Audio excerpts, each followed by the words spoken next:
Wisconsin schools are not required by law to offer sexual education. As we go in depth, Ryan Jenkins speaks with experts about the local control districts have when developing these curriculums and explains why this likely will not be the last time we hear about how to update these programs. When it comes to sexual education in Wisconsin schools, the conversations can be tense. This is a controversial area. We're dealing with young children. We're dealing with strongly held family values in many cases. And when those collide or appear to collide, there are safeguards built into our system. Dan Rossmiller with the Wisconsin Association of School Boards says districts have full control over whether they offer sex ed, and what's taught in these classes can vary from district to district. The reason that we elect school boards locally is to have those boards reflect local community interests, values, needs, and requirements. Rossmiller also says by law, parents and students get to make the decision on whether they'll opt out of these courses.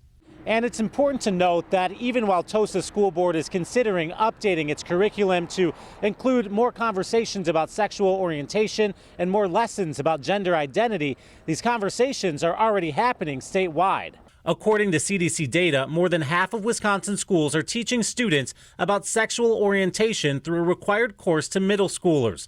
That number grows to nearly 70% of secondary schools teaching high schoolers. When it comes to gender roles and identity, nearly 59% of middle schools are requiring a course, and more than 70% of the state's high schools are teaching these lessons. Wauwatosa's new policy would introduce some concepts as early as kindergarten.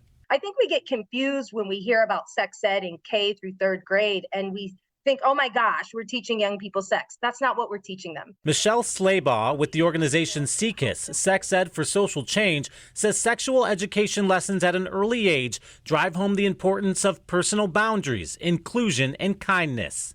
It's important to remember that there is decades of research that show that comprehensive sex education promotes healthy relationships, reduces interpersonal violence, helps students make informed decisions, and fosters inclusion and social and emotional learning that can improve long-term mental health outcomes. In Wauwatosa, the new curriculum would align with the National Sex Education Standards, standards Michelle calls building blocks towards adulthood. We hope that more schools will adopt the National Sex Education Standards. Michelle tells me she expects more Wisconsin school districts will update their curriculum to better align with those standards in the near future. It's something we'll keep an eye on. Ryan Jenkins, TMJ4 News.